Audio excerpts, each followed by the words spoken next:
Hijos míos, ¿llevan en el alma una herida causada por otra persona? ¿Una herida que se niega a sanar? ¿Sienten el peso de una cadena invisible de rencor que les roba la paz?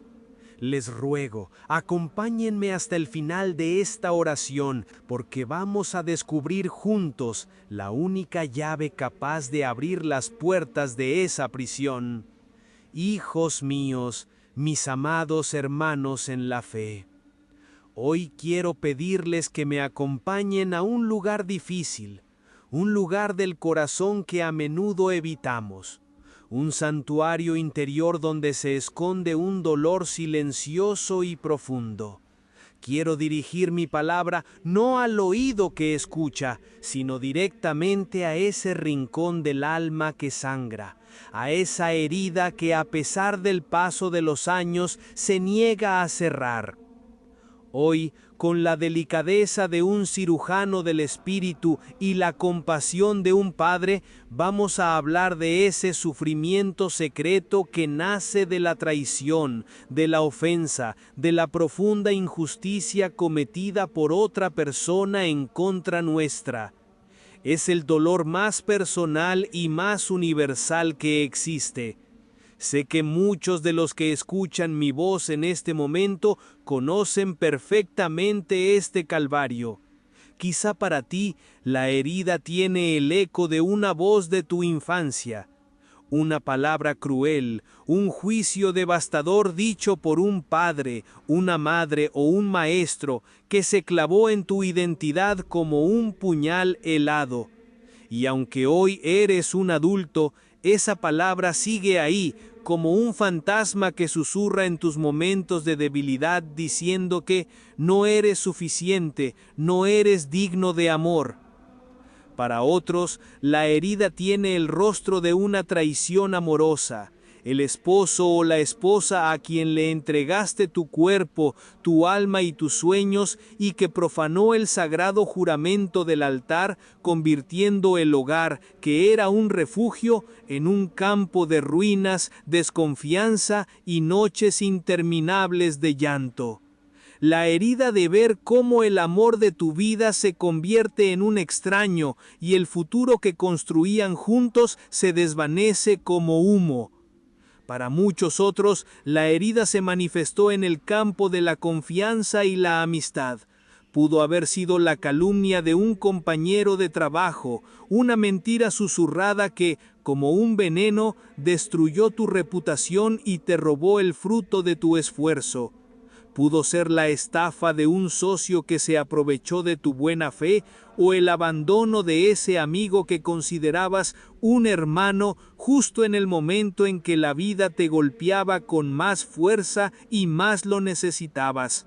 O quizá la herida más incomprensible de todas, el daño causado por un hermano en la fe, por alguien dentro de la propia iglesia, una traición que no solo hiere el corazón, sino que sacude los cimientos de la propia fe. No importa la forma que haya tomado la herida, el efecto espiritual es siempre el mismo. Un dolor que se niega a morir y se convierte en un compañero perpetuo y amargo. Es un fantasma que vive con nosotros. Se sienta a nuestra mesa durante la cena familiar, y aunque sonriamos, él nos recuerda el rostro del traidor, manchando la alegría con un velo de tristeza. Se acuesta con nosotros por la noche, y cuando el silencio debería traer la paz del descanso, él enciende la pantalla de nuestra mente. Y allí, en esa proyección incesante, revivimos la escena de nuestra humillación una y otra vez. Repetimos esa conversación, analizamos cada palabra, cada gesto, cada mirada. Nos torturamos con preguntas que no tienen respuesta. ¿Por qué a mí? ¿Qué hice para merecer esto? ¿Cómo pude ser tan ciego? Y con cada repetición, la herida, en lugar de cerrarse, se abre un poco más, sangrando una mezcla tóxica de ira, amargura y autocompasión. Y lo más trágico, hijos míos, es cómo esta herida nos convierte lentamente en prisioneros. Sin darnos cuenta, empezamos a vivir en una cárcel invisible, una celda cuyas paredes no son de piedra, sino de nuestra propia memoria dolorosa. Nos decimos a nosotros mismos y a los demás que hemos seguido adelante, que ya no importa, que el pasado está pisado, pero son solo palabras. La verdad es que una parte esencial de nuestra alma sigue allí, encadenada a ese instante de dolor, a ese momento de la traición, y desde esa celda comenzamos a mirar el mundo con unos ojos distintos, con los ojos de un prisionero herido. La desconfianza se convierte en nuestra segunda naturaleza, el cinismo en nuestro único escudo. Nos volvemos temerosos de volver a amar, de volver a confiar, de volver a ser vulnerables, por el pánico atroz de ser heridos de nuevo. El corazón, creado para ser un jardín abierto y floreciente, se convierte en una fortaleza de hielo, segura, sí, pero estéril, fría y terriblemente solitaria. El carcelero de esta prisión, el que tiene la única llave de nuestra celda, no es la persona que nos hizo daño. Esa persona, a menudo, sigue con su vida, quizás feliz, quizás habiendo olvidado por completo el profundo daño que causó. No, el verdadero carcelero, el que nos mantiene atrapados día y noche, el que nos sirve cada mañana el pan amargo del resentimiento, es nuestra propia incapacidad para perdonar. La ofensa fue el crimen que se cometió contra nosotros una vez, en el pasado, pero el resentimiento es la sentencia a cadena perpetua que nosotros mismos nos imponemos y ratificamos cada día. Es una carga insoportablemente pesada, un trabajo agotador. Requiere una energía inmensa mantener vivo el fuego de la ira, alimentar cada día el monstruo de la amargura con nuevos recuerdos y viejas conversaciones. Es un trabajo a tiempo completo, un servicio extenuante al ídolo del propio dolor. Sé que muchos de ustedes, al escuchar estas palabras, sienten un profundo y doloroso sí en lo más hondo de su ser. Reconocen la descripción de los barrotes de su propia celda, sienten el peso helado de las cadenas en su propia alma. Han intentado escapar, lo sé, han intentado olvidar, pasar página, distraerse, pero el fantasma del rencor siempre vuelve. Se disfraza, se esconde, pero nunca se va del todo. Y se preguntan con una angustia legítima y desesperada, ¿hay una salida? ¿Existe una llave que pueda abrir la puerta de esta prisión interior y devolverme la libertad, la alegría y la paz? Hijos míos, hoy les hablo con la certeza absoluta que me da la fe en Cristo resucitado. Sí, esa llave existe. Sí, esa puerta se puede abrir. Pero esa llave no se encuentra en la venganza, ni en la justicia humana, ni siquiera en el olvido, que a menudo es imposible.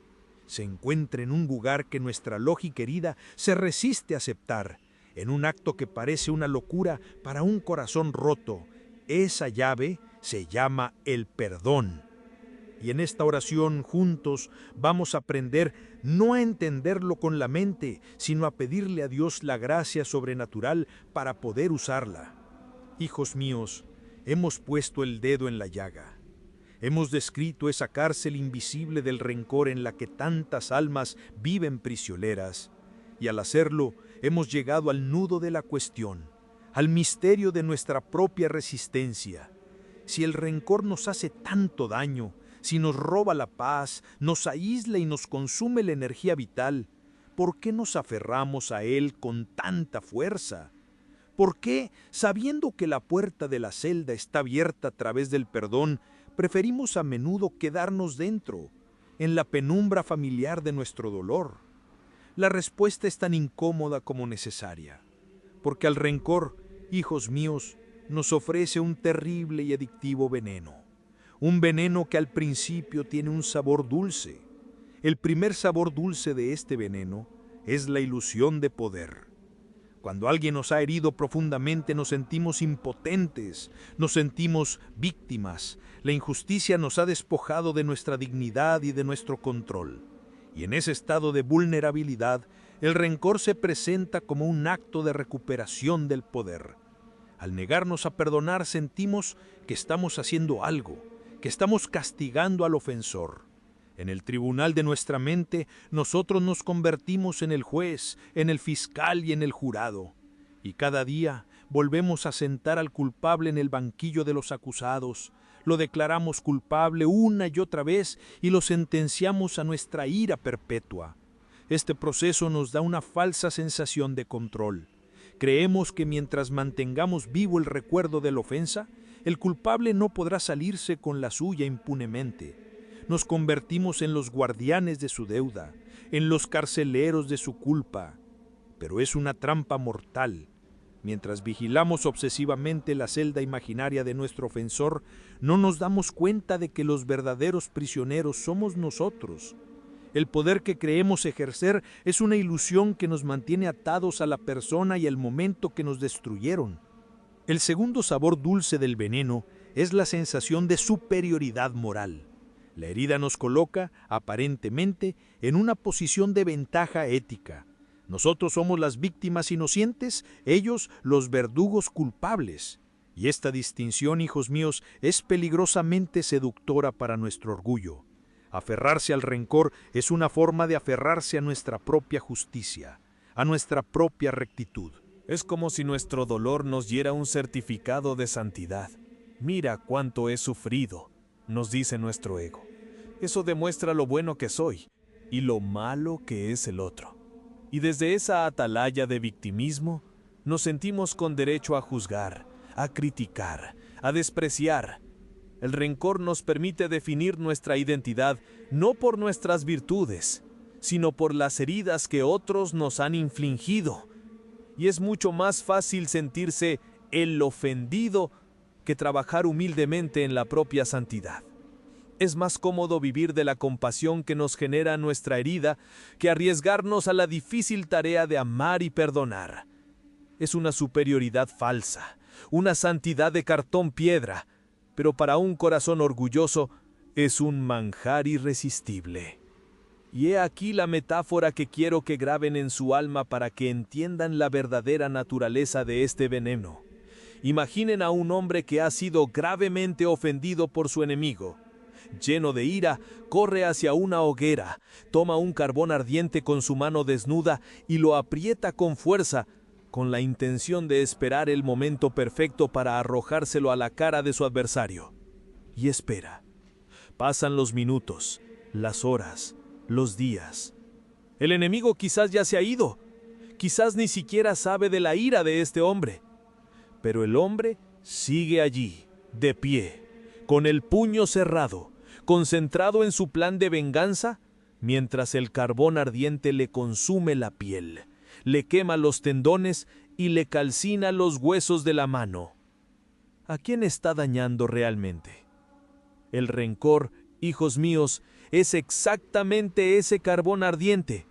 Lo sostenemos en nuestro corazón, creyendo que estamos preparando un arma para herir a nuestro enemigo. Pero la verdad es que la única persona que se quema, la única persona que sufre la agonía constante de esa quemadura, somos nosotros mismos. La persona que nos ofendió puede estar durmiendo en paz, pero nosotros pasamos la noche en vela, consumidos por el fuego de nuestro propio odio. Por eso, la Iglesia, con su sabiduría milenaria, siempre ha enseñado que el rencor es una forma de lento suicidio espiritual.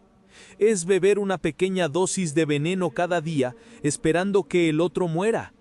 Es un acto que, bajo la apariencia de fuerza y justicia, esconde la más profunda debilidad y nos encadena al mal que se cometió contra nosotros. Le da al ofensor un poder continuo sobre nuestra vida. Le permite seguir hiriéndonos desde el pasado cada día, cada hora. Cada vez que recordamos y volvemos a sentir ira, es como si le diéramos permiso para que nos apunase de nuevo en la misma herida. Romper este ciclo de autodestrucción parece imposible para nuestras fuerzas humanas. Parece injusto. Parece una rendición. Pero como veremos, en la lógica de Dios, el acto de soltar ese carbón ardiente no es una derrota, sino la única victoria posible, la única puerta hacia la verdadera liberación y la paz. Hijos míos, hemos llegado al corazón de nuestra oscuridad. Hemos contemplado la prisión del rencor y hemos sentido en el alma el ardor de ese carbón encendido que sostenemos, creyendo que es un arma contra nuestro enemigo cuando solo nos consume a nosotros mismos. Hemos diagnosticado la enfermedad. Hemos visto cómo la dulce ponzoña del orgullo y la falsa justicia nos mantiene encadenados al pasado, bebiendo cada día de la copa de la amargura. Y ante esta desoladora verdad, la pregunta más importante de todas resuena en el silencio de nuestro corazón herido. ¿Dónde está el antídoto? Si el perdón es la llave, ¿dónde se forja una llave tan poderosa que sea capaz de abrir los cerrojos oxidados por años de odio y de dolor? La respuesta, hijos míos, es a la vez humillante y gloriosa para nuestra fe. La llave no se forja en la fragua de nuestra buena voluntad, no se fabrica con la fuerza de nuestro carácter, no se compra con terapias psicológicas ni con pensamientos positivos. Nuestra capacidad humana de perdonar una herida profunda es casi nula. Somos demasiado frágiles, demasiado orgullosos, demasiado justicieros. Si intentamos perdonar con nuestras propias fuerzas, fracasaremos una y otra vez.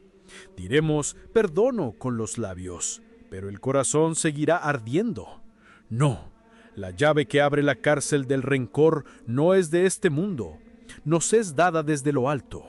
Su secreto no está escrito en ningún libro de autoayuda, sino que está colgado de un madero, ensangrentado y glorioso en la cima de una colina llamada Calvario. El secreto para nuestro perdón se encuentra en el corazón traspasado de Jesucristo en la cruz. Vayamos juntos, en espíritu, a ese momento terrible y sagrado. Contemplemos la escena. El Hijo de Dios, la inocencia absoluta, está clavado de manos y pies. Su cuerpo es un mapa de dolor, desgarrado por los látigos, coronado de espinas, abandonado por casi todos. Debajo de él la multitud se burla, los soldados se reparten sus ropas, los líderes religiosos lo escarnecen. A otro salvó, que se salve a sí mismo si este es el Cristo, el escogido de Dios. Es el momento de la máxima injusticia, del máximo dolor físico, emocional y espiritual que el universo haya conocido jamás. Y en ese instante, cuando cualquier lógica humana exigiría un grito de venganza, una maldición, un acto de poder divino que consumiera a sus verdugos, Jesús abre su boca reseca por la sed y pronuncia las palabras que cambian para siempre la historia del perdón. Son las primeras de sus 7 palabras en la cruz, la llave maestra que nos entrega. Escúchenlas, medítenlas, dejen que desciendan hasta el fondo de su herida. Padre, perdónalos porque no saben lo que hacen. Analicemos esta frase, hijos míos, porque es la teología completa de la liberación. Lo primero y más revolucionario. Jesús no dice, yo los perdono. Dice, Padre, perdónalos. En su humanidad agonizante, Él mismo nos muestra el camino. Cuando la herida es demasiado profunda, cuando el dolor es insoportable, el primer paso no es intentar sentir el perdón, sino elevar nuestra impotencia al Padre y pedirle a Él que perdone a través de nosotros. Es un acto de humildad radical. Es reconocer, yo por mí mismo no puedo. Mi corazón está demasiado roto, pero tú, Padre, que eres la fuente de todo amor, puedes hacer en mí lo que yo soy incapaz de hacer. La oración de Jesús nos libera de la tiranía de nuestros sentimientos. El perdón no es un sentimiento. Si esperas a sentir ganas de perdonar, quizás esperes toda la vida. El perdón en su esencia es un acto de la voluntad que se apoya en la gracia de Dios. Es una decisión. la decisión de entregar nuestro derecho a la venganza y dejar que Dios sea el juez. Jesús sintió el dolor, sintió el abandono, pero eligió, por un acto de su voluntad divina y humana, abrir el canal del perdón. Segundo secreto: Jesús perdona primero. Miren a sus verdugos. ¿Están arrepentidos? ¿Le han pedido perdón? ¡No! Están en pleno acto de su crimen, burlándose, torturándolo. Y es precisamente en ese momento cuando Jesús los perdona. No espera que cambien, no pone condiciones, no dice, los perdonaré si prometen no volver a hacerlo. Él toma la iniciativa. Y esto, hijos míos, destruye nuestra principal excusa. Lo perdonaré cuando me pida perdón. Esperar a que el ofensor se arrepienta es mantenernos en la cárcel voluntariamente, dándole a él la llave de nuestra libertad. Si él nunca se arrepiente, ¿nosotros quedaremos prisioneros para siempre? ¡No! Cristo nos muestra que el perdón es un acto soberano y liberador que hacemos por nosotros mismos, para liberarnos a nosotros del veneno, independientemente de lo que haga o no haga el ofensor. Perdonar no es principalmente para liberar al culpable, es para liberarnos a nosotros, la víctima. Tercer y último secreto, el más profundo de todos: porque no saben lo que hacen. ¿Acaso Jesús está excusando su pecado? ¿Está diciendo que matar al Hijo de Dios no es grave? De ninguna manera. El pecado era de una gravedad infinita. Lo que Jesús nos da aquí no es una excusa, es una perspectiva divina. Desde la altura de la cruz, Él ve más allá del acto monstruoso, ve la ceguera espiritual de sus verdugos, ve su ignorancia, su miseria, su esclavitud al odio y al poder. Los ve no solo como criminales, sino también como víctimas del padre de la mentira. Al decir no saben lo que hacen, Jesús eleva la situación por encima de su herida personal y la pone en el plano de la batalla cósmica entre el bien y el mal. Y nos da la arma más poderosa para desarmar nuestro rencor: la compasión. Cuando eres capaz, por la gracia de Dios, de mirar a tu ofensor no solo como el monstruo que te hirió, sino como un alma miserable y ciega que necesita la misericordia de Dios tanto o más que tú, el nudo de la amargura comienza a deshacerse. No justifica su acción, pero te libera a ti de la cadena del odio personal. Esta es la llave, hijos míos. Este es el secreto del Calvario. Un perdón que es un acto de voluntad, no un sentimiento. Un perdón que es proactivo, no reactivo. Y un perdón que nace de una perspectiva divina de compasión, no de una perspectiva humana de justicia. Este es el único antídoto lo suficientemente poderoso para neutralizar la dulce ponzoña del rencor.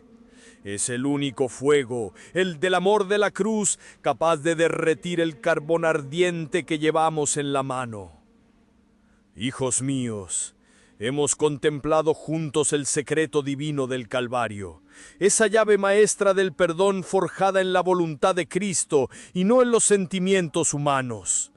Pero entiendo que, para un corazón que sangra, estas verdades teológicas, aunque ciertas, pueden parecer lejanas, casi inalcanzables.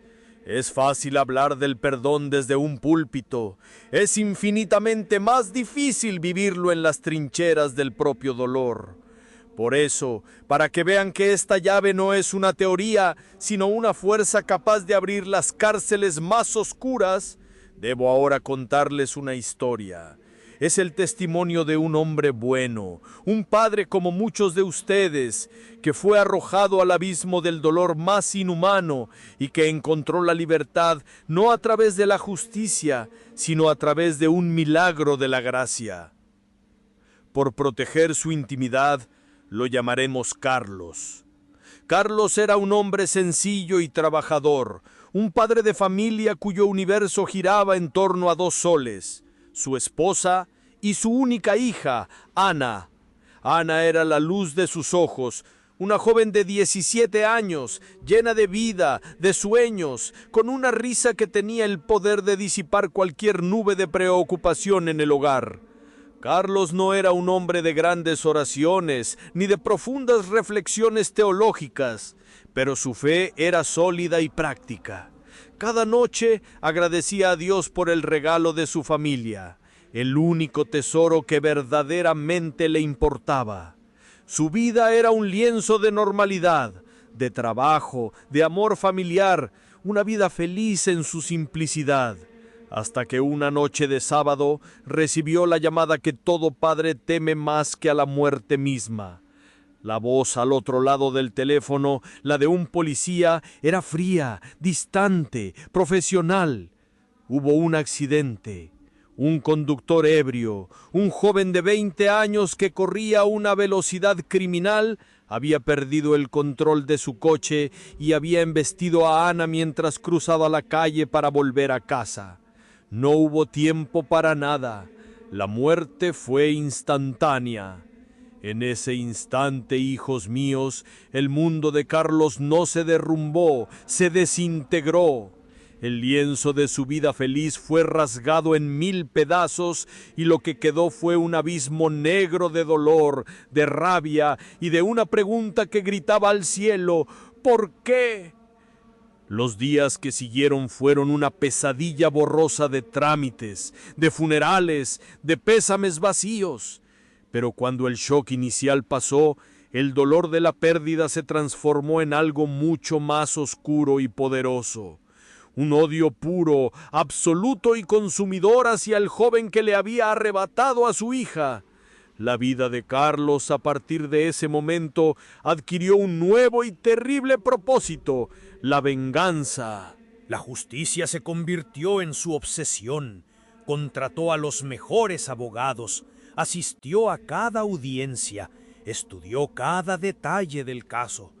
Su única meta era asegurarse de que el joven conductor recibiera la pena más severa posible. No dormía, no comía, hablaba sin cesar del accidente, de la maldad del asesino, de la necesidad de que pagara por lo que había hecho. Su esposa, que también sufría el mismo dolor, intentaba hablarle de la necesidad de recordar a Ana con amor, pero Carlos ya no podía. El rostro sonriente de su hija había sido reemplazado en su mente por el rostro del joven conductor. El amor había sido sepultado por el odio. Su casa, antes un lugar de risas, se convirtió en un mausoleo de silencio y amargura. Sus oraciones, antes de gratitud, se convirtieron en negociaciones furiosas con Dios, exigiéndole justicia, pidiéndole que castigara, que destruyera.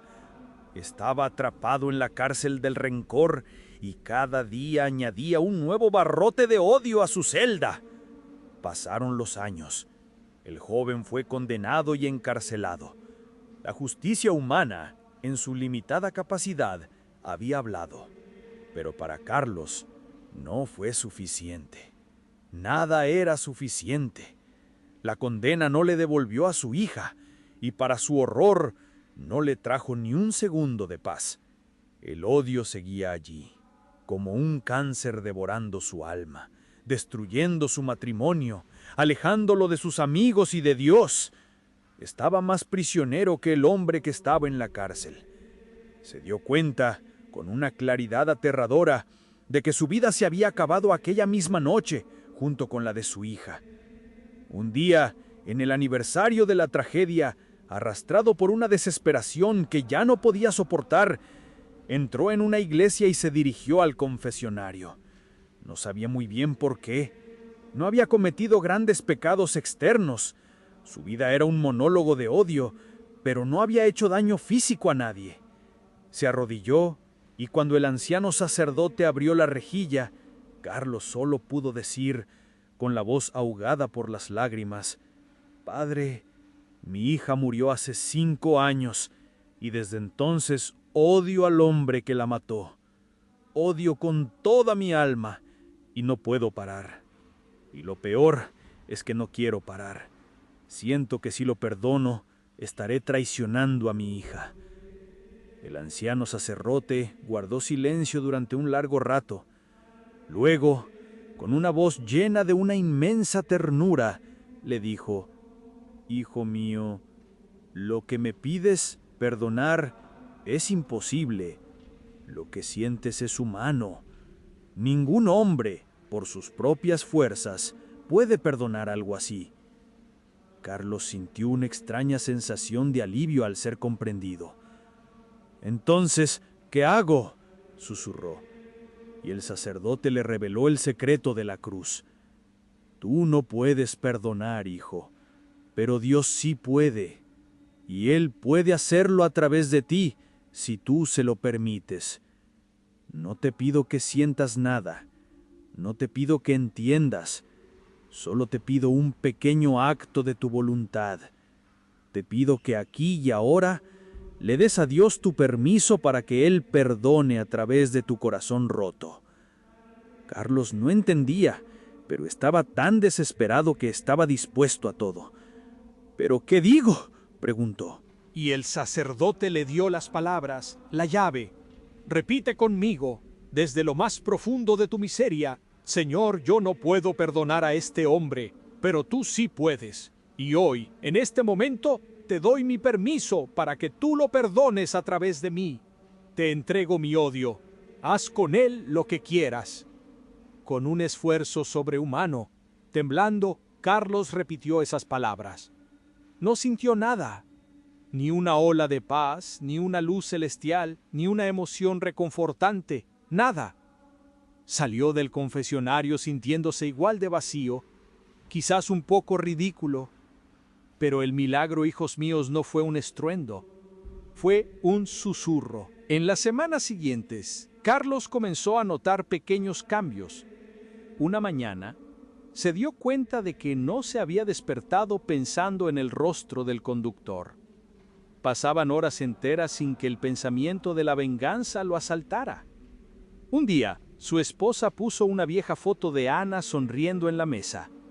Y Carlos, al mirarla, en lugar de sentir la habitual punzada de ira, sintió una oleada de dulce nostalgia y lloró, pero por primera vez en 5 años no eran lágrimas de rabia, sino lágrimas de amor.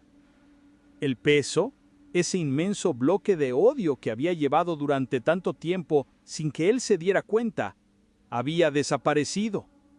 No había olvidado. El dolor por la ausencia de su hija seguiría con él siempre. Pero el veneno del odio se había ido. Había sido neutralizado por una fuerza más grande. Comprendió que al darle a Dios su permiso, había soltado el carbón ardiente. Su mano seguía cicatrizada, pero ya no se quemaba. Por primera vez en 5 años, fue libre. Encontró una paz que ningún veredicto judicial podría haberle dado jamás. Una paz que no era de este mundo. Hijos míos, hemos realizado juntos un viaje a las profundidades del corazón humano. Hemos mirado sin miedo la herida que no cierra. Hemos desenmascarado la dulce ponzoña del rencor y hemos sentido en el alma el ardor de ese carbón encendido que nos consume. Hemos subido espiritualmente al Calvario para descubrir, en las palabras de Cristo, la llave maestra que abre la cárcel del odio. Y hemos visto en la historia real y conmovedora de Carlos cómo esa llave, usada con una fe desesperada, tiene el poder de transformar el infierno del odio en la paz del cielo. La historia de Carlos no es simplemente un cuento para inspirarnos, es un espejo, es nuestra propia historia, porque cada uno de nosotros, en algún rincón de su alma, tiene a su propio conductor ebrio, a su propia persona cuya ofensa nos mantiene encadenados. Y ahora, hijos míos, ha llegado el momento más importante de nuestra oración, el momento de dejar de ser espectadores y convertirnos en protagonistas de nuestro propio milagro. ¿Ha llegado tu turno de tomar esa llave? De acercarte a la puerta de tu propia celda y de tener el valor de girarla en la cerradura. La oración que vamos a hacer ahora no es una fórmula mágica, Es un acto quirúrgico del alma. Es un acto de voluntad, apoyado en la gracia de Dios, para extirpar el tumor del rencor de nuestro corazón. Sé que es difícil. Sé que una parte de ti se resiste. El orgullo grita, es injusto. El dolor susurra, no se lo merece. Pero hoy no vamos a escuchar esas voces. Hoy vamos a escuchar la voz de Cristo, que desde la cruz nos dice, confía en mí. La libertad está al otro lado de este acto de obediencia. Por eso, les invito ahora a entrar conmigo en esta oración de liberación. No la reciten de memoria, vivan cada palabra. Dejen que sea un verdadero acto de entrega. Si pueden, cierren sus ojos, respiren profundo y permítanme guiarlos en este paso hacia la libertad. Primero, con valentía y sin miedo, trae a tu mente y a tu corazón a la persona que más te ha herido. No luches contra el recuerdo. Deja que su rostro aparezca. Deja que la memoria del dolor surja. Pero no para revolcarte en ella, sino para presentarla ante el Señor. Mírala y reconoce ante Dios el daño que te ha hecho. Di en el silencio de tu alma, Señor, aquí está esta persona. Tú conoces su nombre. Tú conoces la herida que me causó. Tú ves el dolor, la ira, la amargura que su acción ha sembrado en mi corazón. Reconozco que este dolor es real. No lo niego, no lo minimizo. Te lo presento tal como es.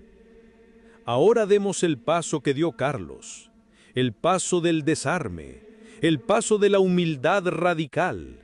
Reconozcamos nuestra total incapacidad para perdonar por nosotros mismos.